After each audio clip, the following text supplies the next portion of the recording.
What's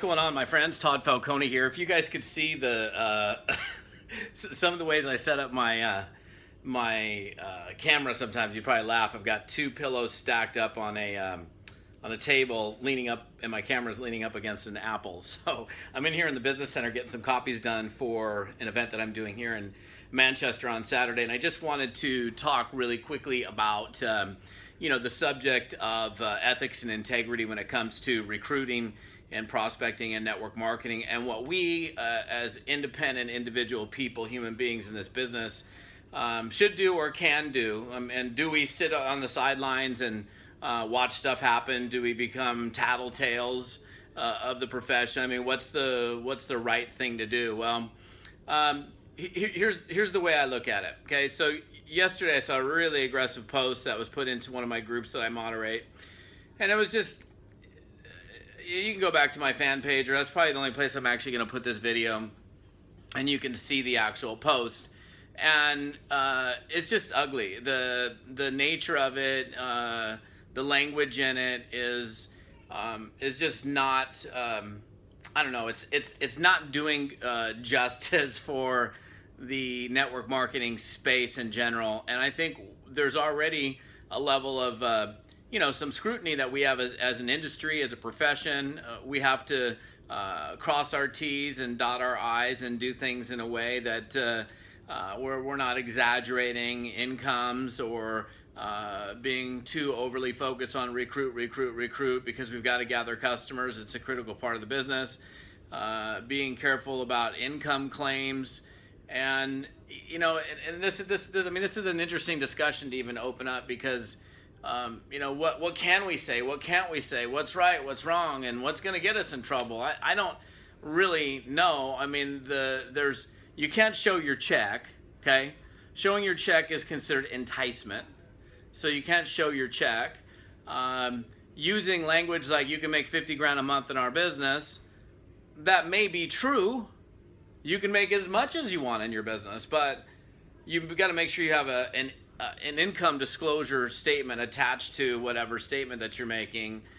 And then I think the whole idea of making it sound super easy and all you got to do look, I mean, any of you that are watching this that have been around network marketing for an extended period of time, you know for sure it's not all you got to do. I mean, all you got to do is work your absolute butt off over an extended period of time and stay utterly focused and deal with challenges and roadblocks and things that go on and push yourself through all of that to achieve a level of success.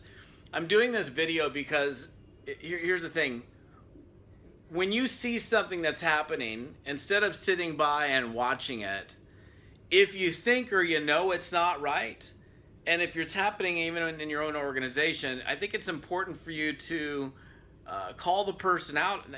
Don't be a jerk about it, but call the person out. Unfortunately, what happens sometimes is it's going to fall on deaf ears. When somebody's doing something that's just haywire crazy, it's really likely to fall on deaf ears and they're not going to hear you out. So here's the way I look at it. If it's my business and within my company, and I see somebody doing something where they're exaggerating income claims, they're showing checks, they're making it sound like all you gotta do is, and doing crazy stuff, and it's within my brand. In other words, it's a distributor, a sideline even in the same company, but in the same company, I'm personally gonna take it to compliance and say, look, is this cool with you guys? Because, from what I can tell, I don't think it is cool. And is that being a tattletale?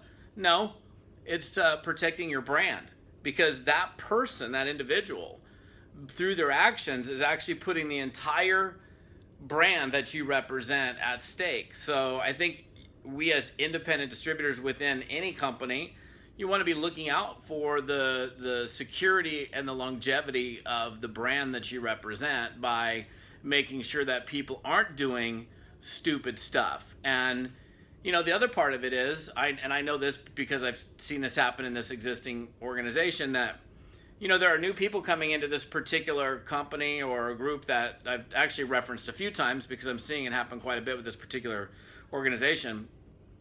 And it's being taught through the leadership. So the leadership is teaching it. And so there's newer people thinking, hey, it's pretty cool for me to do this. And in all reality, it's not at all cool to do it.